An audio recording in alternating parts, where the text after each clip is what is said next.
150,000 ሲቪዎችን አሁን ሙሉ ዲጂታይዝ አድርገን በአርቲፊሻል ኢንተለጀንስ ኦልሬዲ ፕሮዳክታችን ላይ አስገብተናል። የኤአይ ስራዎችን እያመጣን ነው። ያሉን ኤግዚስቲንግ አካውንቶችም አንዳንዶቹ ኤአይ እንዲጠቀሙ ፑሽ ያደርጓቸዋል።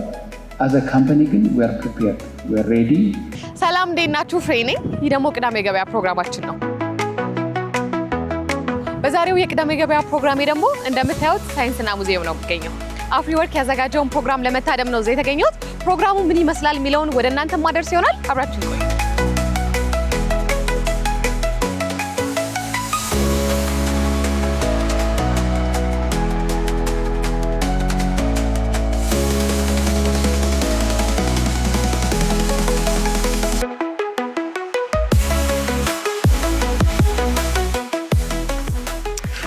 ሃይ ዲንሽ ሰላም ነው?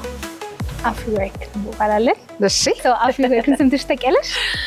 ስራ ለማግኘት የምንጠቀምበት አፕ ነው አይደል? ተጠቀሙት። አፕ ብቻ ግን አይደለም። አፍሪወርክ ሁለት ፕላትፎርም ነው ያለው። ቴሌግራም ቦት አለው፣ ግን አት ሴም ታይም ቦቱ ራሱ ሚኒ አፕ ነው። ልክ እንደ አፕሊኬሽን ነው የምትጠቀሚው ቴሌግራም ቦቱን ራሱ ማለት ነው። አት ሴም ታይም ደግሞ ዌብሳይት አለው። ዌብሳይቱ እና ቴሌግራም ቦቱ ለምሳሌ አንቺ ሬጅስተር ብታረጊ፣ አንቺ ሎጊን ስታረጊ በዌብሳይቱ እና በቴሌግራም ቦቶች ሊንክ ያደርጋል። ሴም ፕሮፋይል ላይ ያለሽ ማለት ነው። አፍሪወርክ የሚሰራው ጆብ ሲከሮች አሉ፣ በሳይድ ኢምፕሎየሮች አሉ። እነሱን ጆብ ማቺንግ ነው የምንሰራው ማለት ነው። ኦንላይን የሆነ ፕላትፎርም ማለት ነው። ስሜ ታደሰ እባላለሁ። የአፍሪወርክ ዋና መስራችና ስራ አስኪያጅ ነው። እስቲ ስለ አፍሪወርክ ንገሪኝ። አፍሪወርክ የዛሬ 7 ዓመት የተመሰረተ ድርጅት ነው።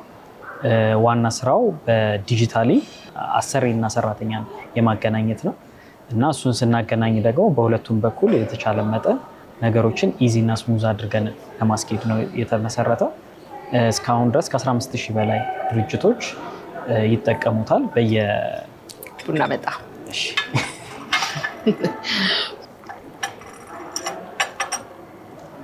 ከ15,000 በላይ ድርጅቶች ይጠቀሙናል። ዋና የምንላቸው በቴሌግራም በዌብሳይት እና በአፕ ነው ሰዎች የሚያገኙ። ሙሉ ዲጂታል ነው። ስራ ፈላጊዎች እንዲከፍሉ አናስገድድም። ያው ያለው ነገር ይሄ ነው። ስለዚህ ስራ ልፈልግ ስራ ፈልጊ ታገኛለሽ። እሺ እስካን አድርጊ ነው ይሄንን እስካን ታደርጊያለሽ። በቴሌግራም ቦት ሲሆን ሁለት አይነት ቦት ነው ያለን። እሺ ይሄኛው አፕሊካንት ቦት ነው። ለጆብ ሲከር የምንጠቀምበት ነው። ይሄ ደግሞ ቴሌግራም ቻናል ነው። ይሄ ቴሌግራም ቻናል ነው። እንዳለ ጆብ ፖስቶቹን የምናይበት በሱ ይሆናል ማለት ነው። አይ ቲንክ አይሉስ እዚህ ጋርም ደግሞ ዌብሳይታችሁ አለ። ያ ዌብሳይቱንም መጠቀም ትችላለሽ ማለት ነው። ቻናሉ ላይ ራሱ ባዮ ላይ የአፕሊካንት ቦት እና የኤምፕሎየር ቦት አለ። በጣም አሪፍ። አንቺ በዚህ አፕላይ አድርገሽ ነው ያገኘሽው? በዚህ አፕላይ አድርጌ ነው። ፍሬሽ ግራጁዌት ነበርኩ። እንደ አጋጣሚ ኢንተርንሺፕ ፖዚሽን ነበራቸው የለቀቁበት። አክቹዋሊ አፕላይ ሳረግ አገኘሁት ማለት ነው። በጣም ጥሩ። ስለዚህ ከዚህ በኋላ ስራ ማጣት የለም፣ ለመቀነስ እንሞክራለን። አንዱ ዋናው ደግሞ ጆብ ፖስት የሚደረገው ለዲግሪ ላለው ወይ የሆነ ማስተርስ የሆነ ኤጁኬሽናል ባክግራውንድ ብቻ ላለው ሰው አይደለም። ለኤኒዋን በስኪልም ቢሆን ይጠይቃል። ጆብ ኢምፕሎየር ኢንተርንሺፕ ሊሆን ይችላል የሚፈልገው፣ ኢቨን አንፔድ ኢንተርንሺፕ ሊሆን ይችላል፣ ፔድ ኢንተርንሺፕ ሊሆን ይችላል። የተለያየ ቾይሶች ስላሉት በሱ በኩል አፕላይ ማድረግና ማግኘት ይችላል ማለት ነው። ስለዚህ ኦፖርቹኒቲው በደንብ ሰፋ ያለ ነው ማለት ነው። ምን ያህል ጊዜ ነሽ ከሰራው? እኔ ገና አሁን 1 ወሬ ነው። ልክ እንደ ኢንተርንሺፕ የመጀመሪያ ተመራቂ ነሽ? አሁን ነው ከረንትሊ 2025 ማለት ነው የተመረኩት ያለሁት። በጣም አሪፍ ነው። እንዴት ወደዚህ ስራ ልትገባ አሰብክ? መጀመሪያ የራሳችን ድርጅት ነበረና ለራሳችን ድርጅት ሰው ለመቅጠር ስንሞክር በጣም እንቸገር ነበረና ለራሳችን ብለን ነበር የጀመርነው ይሄንን ድርጅት። ግን እየቆየ ሲሄድ ብዙ ሰዎች እንደኛ አይነት ችግር እንደነበራቸው አወቅንና ያው ለፐብሊኩ ኦፕን አደረግን። ከዛ በኋላ ራሱ ነው ያው ሰው በሪኮሜንዴሽን ያደገው ድርጅቱ። ያው ያስቀጠርናቸው ሰራተኞች ከ100,000 በላይ ይሆናሉ። ይህን እንግዲህ ያው ባረጋገጥን መሰረት ነው። ግን ከ500,000 በላይ ስራ ፈላጊዎች እኛ ፕላትፎርማችን ላይ አሉ። በቀን ከ20 እና 30 ድርጅት በላይ እኛ ፕላትፎርም ላይ ስራ ይለቃል። እዛው ነው ዲጂታል የሚያገኟቸው። ስለዚህ በሱ እያደረግን እስካሁን ድረስ እንግዲህ ከ100,000 በላይ ማስቀጠር ቀላል አይደለም እና እንደው ከነዛ መሀል ትልቅ ቦታ የደረሱ ሰዎች አሉ? ከሃይ ስኩል ጀምረው ቱቶሪንግ ስራ ጀምረው ከዛ በኋላ ሲመረቁ ደግሞ ሌሎችን የኢንጂነሪንግ ስራ የሚሰሩ ከዛም አልፎ ማናጀር ደረጃ የደረሱ ሰዎች አሉ እና በእኛ ፕላትፎርም በተወሰነ መልኩ በደንብ ህይወታቸው የተለወጡ ብዙ ልጆች አሉ። አዲስ ፊቸር አለን አሁን አፍሪወርክ ኤአይ ይባላል። ምንድነው የሚያደርገው? አሁን currently just ሲቪያችንን እንደ ፒዲኤፍ ፋይል አፕሎድ አድርጎ በቃ እሱ ነው የሚቀመጠው። ኢምፕሎየር የሚያየው ያንን ራሳችን የሰራ ነው ብቻ ሲቪ ነው ማለት ነው። ብዙ ጊዜ ምንድነው ዋናው ስራ የማይገኝበትን ሲቪ ክሊን የሆነ ሲቪ ጆብ ሲከሮች እንዴት ማውጣት እንዳለባቸው ስለማይችሉ አፍሪወርክ ኤአይ ምንድነው የሚያደርገው? ልክ አፕሎድ ስናደርግለት ራሱ ዳታውን እንዳለ ኤክስትራክት ያደርግና ሰጀስት ያደርገናል። ኢንኮምፕሊት ያለ ኢንፎርሜሽን ካለ እሱን ኮምፕሊት እንድናደርግ ጋይድ ያደርገናል። ምን አድ ማድረግ እንዳለብን ሌትስ ሴይ ፖርትፎሊዮ አድ ማድረግ እንዳለብን ወርክ ኤክስፒሪየንስ እንዴት ወርክ ኤክስፒሪየንስን ራሱ ዲስክራይብ ማድረግ እንዳለብን እዛው ላይ ጋይድ ያደርገናል ማለት ነው። በተጨማሪ ደግሞ መልቲፕል ፕሮፋይል አክሰስ እንሰጣለን አሁን በአዲሱ ማለት ነው። አሁን አንድ ሰው ብቻ ነበር ፕሮፋይል ለምሳሌ ሌትስ ሴይ ማርኬቲንግ ቢሆን እንደ ማርኬቲንግ ስፔሻሊስት ብቻ ቢሆን አንድ ሰው ግን ማርኬቲንግ ስፔሻሊስትም ሆኖ ግራፊክስ ዲዛይነርም ሊሆን ይችላል ራይት። ምንድን ያደረግነው አንድ ፕሮፋይል ለማርኬቲንግ ስፔሻሊስት እንዲያዘጋጅ፣ ሁለተኛ ፕሮፋይል ደግሞ እንደ ግራፊክስ ዲዛይነር እንዲያዘጋጅ እሱን አክሰሲቢሊቲ እስከ 3 ፕሮፋይል ሰጥተናል ማለት ነው። ስራ ቀለል ብሏል። አሁን ስራ ቀለል ያደርግልናል ማለት ነው። በጣም ጥሩ እናመሰግናለን። ቴንክ ዩ። መልካም የስራ ጊዜ። አመሰግናለሁ ለእናንተ። በእንደዚህ አይነት አሰራር ውስጥ ወይ በእናንተ ስራ ውስጥ እንደ ችግር የሚታየው ወይ ደግሞ እንደ ቻሌንጅ ያለፋችሁበት ነገር አለ? ቻሌንጅ የሚባለው ነገር በብዙ መንገድ ያጋጠመን ነገር አለ። ግን ከቅርብ ጊዜ ወዲህ ያው የፊንቴክ ካምፓኒዎች መኖር፣ እኛም በፊት መጀመሪያ ገንዘብ አንሰበስብም ነበር። የምንሰበስብበት መንገድ መፈጠሩ አንድ ትልቅ ነገር ነው። ከዛ ውጭ ያለው ቻሌንጅ ያው ኤጁኬሽን ላይ በተለይ ትምህርት ላይ በደንብ ኳሊቲ የሆነ ሰው አለመውጣቱ፣ እኛ ብዙ ድርጅቶች ተቀጣሪ እየፈለጉ እኛ ደግሞ ፕሮቫይድ ማድረግ ያቃተን ጊዜ አለ። የሚነገረው ብዙ ሰራተኛ መቀጠር የሚፈልጋለ ይባላል። ግን ያንን ኳሊፋይ አድርጎ የሚገኝ ሰው ማግኘት በጣም ለኛ ትልቅ ቻሌንጅ ነው።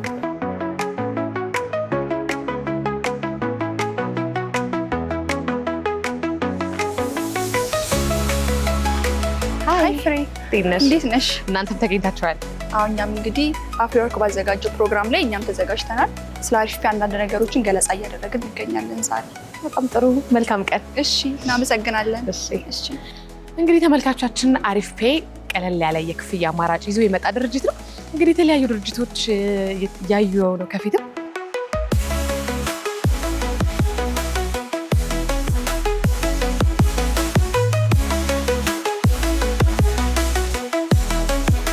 የዛሬውን ፕሮግራም እየተካፈልኩ ነበር። በጣም ቆንጆ ፕሮግራም ነው። ምንድን ነበር ዓላማው? የተዘጋጀበት ዓላማ ፊውቸር ኦፍ ወርክ ሰሚት ይባላል። በሚቀጥሉት 10-20 ዓመታት ውስጥ የስራ ዓለሙ ምን ይመስላል፣ ቴክኖሎጂ ምን አይነት ኢምፓክት ይኖረዋል፣ እኛ ደግሞ በዛን ራሳችንን አዘጋጅተን ለመጠበቅ እና ያሉትን ነገሮች ለማዳበር ምን ማድረግ አለብን ብሎ የተነሳ ፕሮግራም ነው። በፕሮግራሙ ብዙ ነገሮች ተነስተዋል። ዋና ዋና ነገሮቹ ስራና በአሁን ያለው የስራ አጥነትን እንዴት ሶልቭ እናደርጋለን ከሚለው የተነሳ የኢንዲቪጁዋልስ ሪስፖንሲቢሊቲ አለ። የራሳችን ስኪላችንን ማሳደግ፣ ምን አይነት ስራ ጋር ብገባ የኔ ፊት ማድረግ ቤቱ ጋር ነው የሚለውን ነገር ኤክስፖዠሪ መፈለግ ነው። ኢቨን ሃይ ስኩል ላልጨርስ እችላለሁ፣ ምን አይነት ስራ ልስራ ሰመር ላይ የሚሉትን ጥያቄዎች አፖን ማይሰልፍ እንደ ኢንዲቪጁዋል መውሰድ አለብኝ። ሰዋሰን ኢንዲቪጁዋል ሌብል ስኪሎቼን ማሳደግ ላለው ዲማንድ አክሰፕተብል የሆነ ደረጃ ላይ መድረስ ትልቁ ነገር ነው። እሱ ትልቅ ኦፖርቹኒቲ ነው ራሳችን ላይ ከሰራን። አሁን ደግሞ ቅድም እንዳነሳ ነው ዲጂታላይዜሽን ኦልሞስት ኢንፍራስትራክቸሩ ካለንና አክሰስ ያለን ሰዎች ከሆነ ዊ ካን ዴቨሎፕ ኤኒቲንግ ኤቭሪቲንግ የምንፈልገውን። ግን ያ ሬዲነስ ይፈልጋል፣ ያ ዊሊንግነስ ይፈልጋል ማለት ነው። አሁን ኢኖቬት ለማድረግ በጣም ቀላል ነው። ሰው እዚህ ውስጥ ያላችሁ የተለያየ ድሪም ያላችሁ ሰዎች በእኛ ጊዜ ዊ ጎ ቱ ዩኒቨርሲቲ ከሆነ የገባ ነው ቢዝነስ ማኔጅመንት ከሆነ የተማርነው በዛ ነው አይደለ? መጽሐፍ ሜቢ ኢፍ ዊ ዋንት ቱ ቢ አን አውተር እሱለት ጊዜው ትተነው ነው እያደረግን ያለ ነው። አሁን ግን ቢካዝ ኦፍ ቴክ ካን ቢ ኢንተግሬትድ ኢንቱ አ ሎት ኦፍ ቲንግስ። በኮንተንት ክሪኤሽንም ላይ ቴክ አለ፣ ሄልዝም ላይ ቴክ አለ፣ ሁሉም ነገር ላይ ቴክን ኢንተግሬት ማድረግ እንችላለን። ኢኖቬት ማድረግ በጣም ቀላል ነው። አሁን ፒች ስናደርግ አሁን ጆሯቸው የሁሉም ሰው ይከፈታል። ኢቭን ጎይንግ ቱ ገቨርንመንታል ኢንስቲትዩሽንስ አሁን እየቀለለ ነው እና በጣም ክሩሻል ኦፖርቹኒቲ ነው ይሄ ብዬ አምናለሁ። ዊዝ ዲስ ኦፖርቹኒቲ ኦፍኮርስ ቻሌንጅ ይመጣል። ኢኖቬት ስናደርግ ቅድም ማውራቸዋለሁ አር ዊ ኤቲካሊ ኢኖቬቲንግ የሚለው ጥያቄ ራሳችንን መጠየቅ አለብን። የምንፈጥራቸው ነገሮች እያንዳንዱ የምናደርጋቸው እንቅስቃሴዎች ኢምፓክት እና ኮንሲኩዌንሶች እንዳላቸው ራሳችንን መንገር አለብን፣ ራሳችንን ማሳመን አለብን፣ ራሳችንን ሊድ ማድረግ አለብን። አሁን ደግሞ የኤአይ ሪቮሉሽን ላይ ስንሄድ ኢቭን በጣም አስደንጋጭ እና ዓለማችንን በጥሩም በመጥፎ በከፍተኛ ሁኔታ ትራንስፎርም እያደረገ እየቀየረ ያለ ፌኖሜና ነው። በሚገርም ሁኔታ አሁን የኤአይ መምጣት ዓለምን በእኩል ሁኔታ ያስቀመጠ እና ከፍተኛ ፍጥነት፣ ከፍተኛ ሩጫ ከአሜሪካ እናያለን፣ ከቻይና እናያለን፣ ከአውሮፓውያን ሀገሮች እናያለን። አፍሪካ ኢንጀነራል አሁንም ብዙ በዛ ውስጥ እየተሳተፍን አይደለም። ይሄ ትሬንድ መስበር መቀየር አለብን። ይህንን ትሬንድ ካልቀየር ነው we will continue to lose, we will continue to be behind. እና the pattern shows that we are not far ብዙ አይደለንም። ለምን ገና መጀመሩ ነው። ኒር ሶርሲንግ ላይ ከመጣን ደግሞ በተለይ ዲስአድቫንቴጅ የሆኑ ሰዎችን በትንሽ እውቀት በትንሽ ጊዜ ኬፐብል ማድረግ እንችላለን። ኢንተርኔትም ፕላስ አርቲፊሻል ኢንቴሊጀንስ በጣም ሰፖርት ስለሚያደርጋቸው ማለት ነው። ፎር ኤግዛምፕል ፎር አስ 150,000 ሲቪዎችን አሁን ሙሉ ዲጂታይዝ አድርገን በአርቲፊሻል ኢንቴሊጀንስ ኦልሬዲ ፕሮዳክታችን ላይ አስገብተናል። እና ይሄ ኦፖርቹኒቲ ምን ይሰጠናል? እያንዳንዱ ሰው ስፔሲፊካሊ ቤዝድ ኦን ዴር ኒድስ ሰፖርት ማድረግ እንችላለን። እና እንደነዚህ አይነት ኦፖርቹኒቲዎች እንዳሉ ሁሉ አፕላይ ሲያደርግም አርቲፊሻል ኢንቴሊጀንስ ቢጠቀም ሪሊ ሪፍሌክት ያደርጋሉ የሚለው ነገር ላይ ይመጣል። እና አዲስ ቴሪቶሪ ላይ ነው ያለ ነው፣ ግን ይህንን ቴሪቶሪ በተወሰነ ኮሽን መያዝ አለብን። አዘሴም ታይም ደግሞ በደንብ ኦፖርቹኒቲውንም እስከ መጨረሻው መጠቀም መቻል አለብን። ምን ትመክራለህ? ቴክ ላይ ላሉ ወጣቶች እንዴት ነው በየቀኑ ራሳቸውን ኤአይ ጎን ለጎን ከስራቸው አፕዴት ማድረግ የሚችሉት? ለምሳሌ የእኛ ካምፓኒ ህንድ ብራንች አለው፣ አሜሪካም ሀገር ብራንች አለው እና የኤአይ አዶፕሽን እንደውም እኛ ሀገር የተሻለ ነው ከሌላው ዓለም ሲታይ። አሁን ለምሳሌ ህንድ ውስጥ ያሉ ኢንጂኒየሮች ብዙዎቹ ትልልቅ ናቸው። በተለይ አውሮፓ፣ አሜሪካ ስትሄዱ 30 ዓመት 40 ዓመት በሶፍትዌር ላይ የሰሩ ስለሆነ ወደ ኤአይ ቶሎ ለመግባት ይቸግራቸዋል። ሪታየር ሊያደርጉ ነው ዶንት ሃስል ኤክሴትራ። እኛ ግን ገና አሁን መጀመራችን ነው። ቴክኖሎጂውን በደንብ እየጀመር ነው እያለ ኤአይ መጣ እና እንደውም በአዶፕሽን ሬት ኢዝ ግሬት። ኦፖርቹኒቲው ነው እኛ ሀገር የለው። አይ ዶንት ቢሊቭ ስጋት እኛ ሀገር ያለ አይመስለኝም። ሌላው ቅድምም እዚህ ስቴጅ ላይ ሲነገር ነበረ ቴክ ኦቨር የሚደረግ የስራ ዘርፍ የሚባል በዓለም ዙሪያ የሚዞር አለ። ለምሳሌ አብሶሉትሊ ኮሬክት። ለምሳሌ ቢፒኦ፣ ይሄ ኮል ሴንተር፣ እነዚህ አይነት ስራዎች በዓለም ዙሪያ ብዙ የመዋጥ በኤአይ የመቀየር እንትን አላቸው፣ ሶፍትዌር ኢንጂነሪንግን ጨምሮ እንደዛ ተብሎ ይወራል። ግን እኛ በተግባር ያየነው እንደውም ኤአይን የበለጠ ኢፌክቲቭሊ ለመስራት የበለጠ ባለሙያ ያስፈልጋል። ዳት ዌብ ስኒት የሰው መጠን ሊቀንስ ይችላል። የሚፈለገው የሰው መጠን አንድ ፕሮጀክት ላይ 10 ቲም ይሆን የነበረ አሁን ምናልባት በ5 በ4 ሰው ሊሰራ ይችላል። ሰው ግን ያስፈልጋል። ብዙ የኤአይ ስራ ወደ ሀገር ውስጥ ከገባ በጣም ብዙ ሶፍትዌር ኢንጂኒየር ስራ ያገኛል ማለት ነው። አፍሪካ ውስጥ ያለው ያልተሰራ የኢንፍራስትራክቸር ፖቴንሻል ለሁሉም የስራ አይነት ትልቅ በር ነው። ትልቅ ማርኬት እዚህ ነው ያለው። ድሮ ሰው ስራ ለመስራት ተምሮ ከአፍሪካ መውጣት ነበረበት። አሁን ኦልሬዲ ብዙ ስራ ዲቨሎፕ ወርልድ ውስጥ ስለተሰራ ገንዘብ እየያዙ እንስራ ብለው እየመጡ ነው። ፓብሊክ ፕራይቬት ፓርትነርሺፕ ፍለጋ ፕሮጀክቶችን ፋይናንስ አድርገው የራሳቸውን ሰዎች የሚቀጥሩባቸው ፕሮጀክት ፍለጋ ወደ አፍሪካ እየመጡ ነው አሁን ዲቨሎፕድ ካንትሪስ።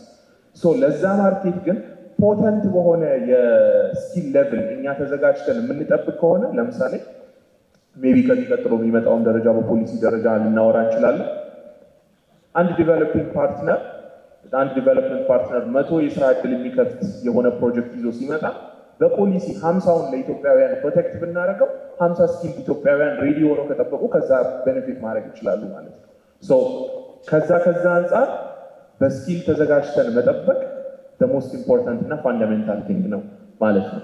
ኤአይ መጠቀም የማይችል ሰው እና በሚችል ሰው መካከል ያለው ጋር በጣም ጨምሯል እና ያ ነገር በደንብ ይታያል።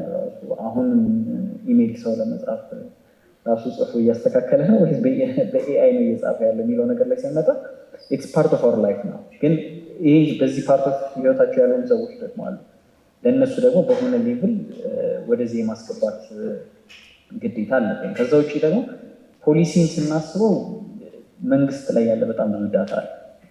ያንን ዳታ ድሪቭን የሆነ ዲሲሽን ነው ወይ ሜክ እያደረጉ ያሉት? ኢቭን አክሰሰብል ነው ወይ? ለራሳቸው እንኳን ምን ያክል አናላይዝ ያደርጉታል? ምን ያክል የሆነ ፐርሰንት ወደቀ፣ የሆነ ፐርሰንቱ አለፈ፣ የሆነ ፐርሰንት ስራ አጣለ፣ የተወሰነ ፐርሰንት ስራ ይሰራል ይባላል። ግን ምንድን ነው የሚሰራው? ስንት ነው ደሞዙ? ያላቸው ስኪል ምንድን ነው? የሚኖሩበት በጣም ብዙ ነገሮች አሉ ፖሊሲ በደንብ ጋይድ ማድረግ የሚችሉ እና እነሱን ነገሮች በደንብ ቢሰራበት የተሻለ ይመስለኛል። ከዛ ውጭ ያው ትናንት ኢትዮ ቴሌኮም የ2500 ብር ስማርትፎን ሎንች አድርጓል። በጣም ትልቅ ለውጥ የሚያመጣ አንድ ኢኒሽቲቭ ነው። ምክንያቱም ባሪየር ቱ ኤንትሪ ነው አሁን ትልቅ ኮንቨርሴሽናችን።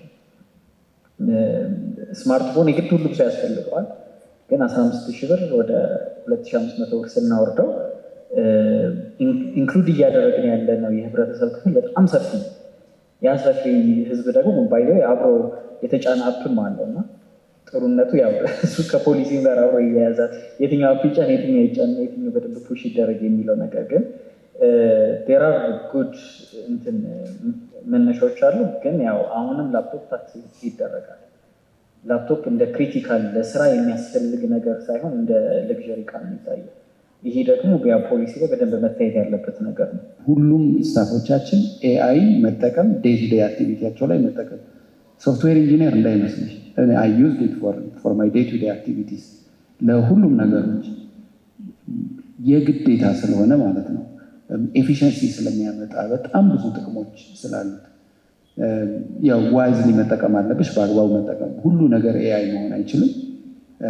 እኛ ኦልሬዲ ትሬኒንግ ፕሮግራሞችን ኦርጋናይዝ አድርገናል።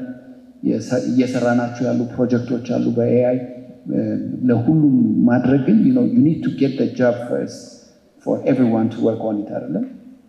ሶ ስራዎቹን እያመጣን ነው፣ የኤአይ ስራዎችን እያመጣን ነው። ያሉን ኤግዚስቲንግ አካውንቶችም አንዳንዶቹ ኤአይ እንዲጠቀሙ ፑሽ ያደርጓቸዋል። አዘ ካምፓኒ ግን ዌር ፕሪፔርድ ዌር ሬዲ ኢንከሬጅ እያደረግን ነው ባለሙያዎቻችንን በራሳቸው ትሬን እንዲያደርጉ።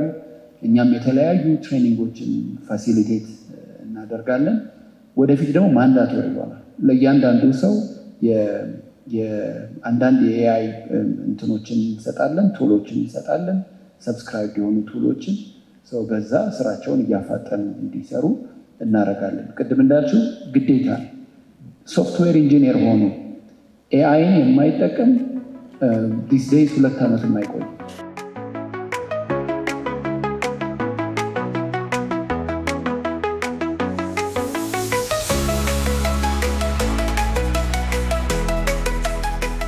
ከተለያዩ ዩኒቨርሲቲዎች ተመርቀው ስራ ያጡ ብዙ ተመራቂዎች አሉና አንተ እንደው ስራ አጥነትን እንዴት ትመለከተዋለህ?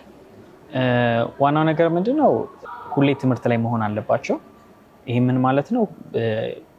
ከረንት ያሉትን ትሬንዶች፣ ምን አይነት ስራ አለ፣ ምን አይነት ስኪል ይፈልጋል ብለው ራሳቸውን አፕዴት ካደረጉ ማርኬቱ አለ ብዬ አስባለሁ።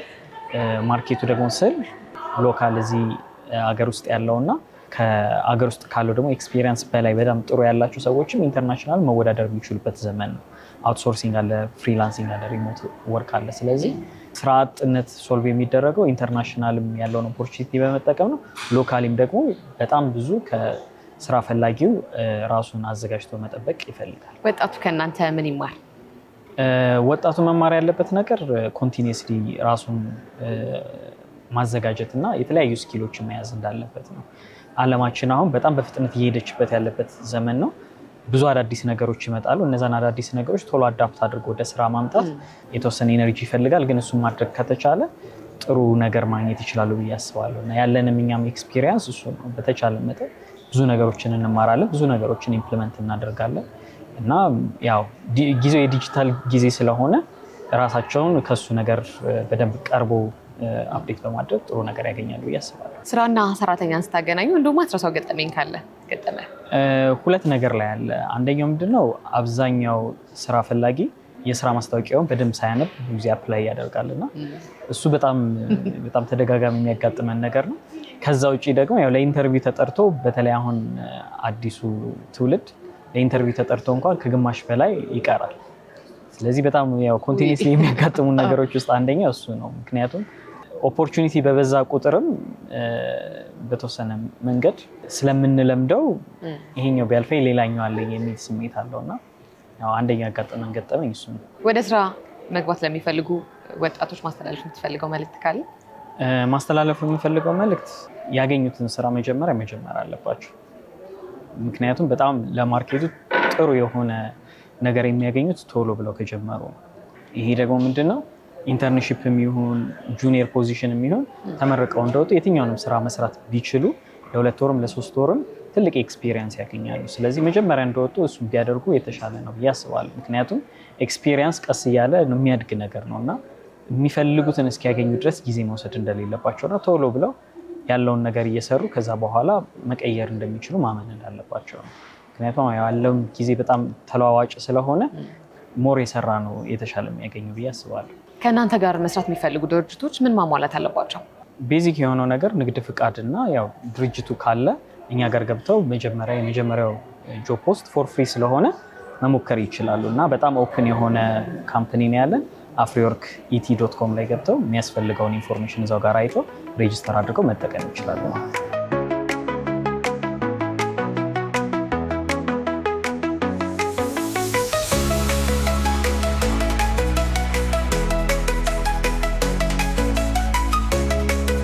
ተመልካቾቻችን እንግዲህ የዛሬው የቅዳሜ ገበያ ፕሮግራማችን ይሄን ይመስል ነበረ። ከቀሪ አርትስ መዝናኛ ፕሮግራሞቻችን ጋር አብራችሁን ቆዩ።